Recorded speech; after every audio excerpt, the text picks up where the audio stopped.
I don't think SEs are the quarterbacks. I think SEs are kind of like either the running back or the, you know, maybe the running back, where the salesperson hopefully is the quarterback. They give us the ball and we carry it for a big portion, a big chunk of the field. That's how I see it. At least that's how I hope sales teams work. What do you guys think about that? I have my thoughts. Jose first, though, unless you'd like me to go first, either. I think no, I would agree. It just really depends, right? I had a situation with one company I recently joined. Well, not recently, but shortly after I joined.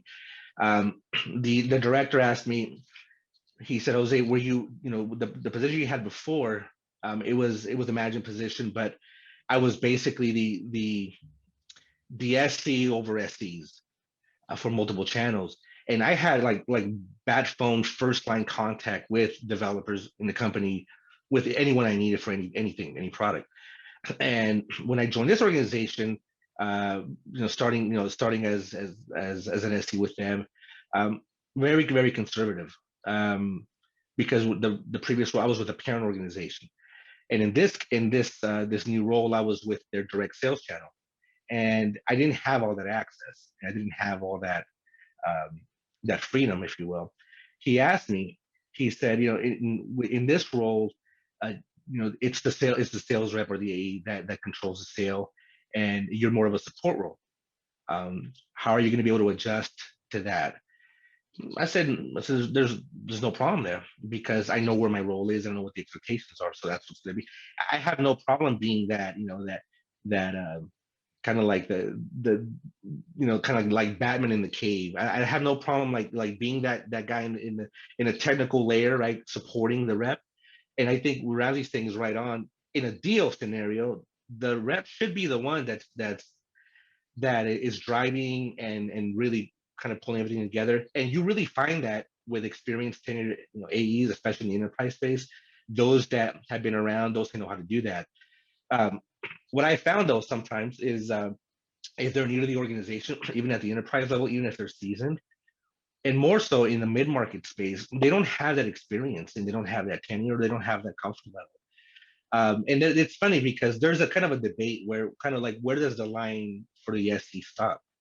And I think that's maybe more of a personal thing with me of being entrepreneurial. Like, I'll give you an example.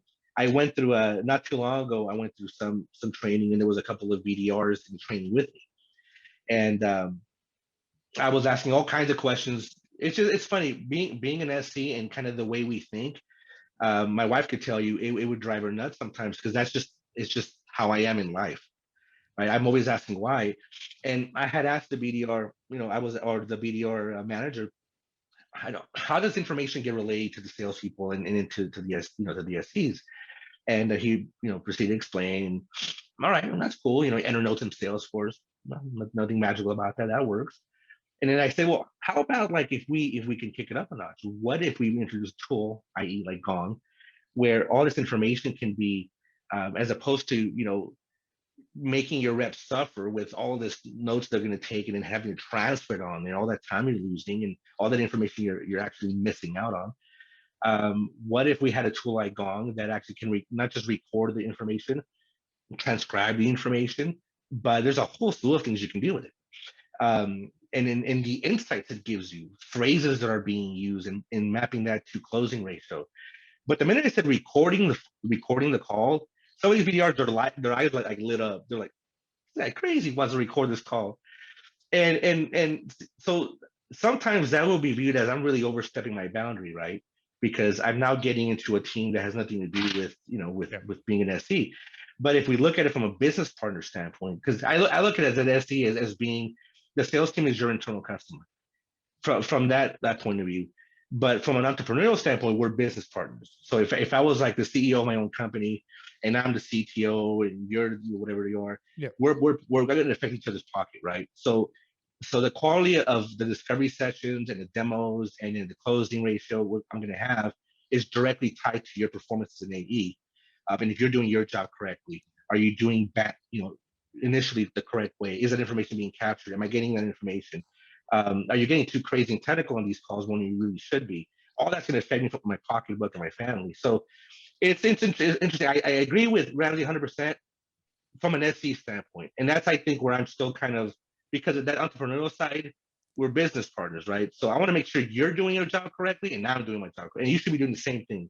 And I think that's that old saying, right? Iron sharpens iron. So holding each other accountable.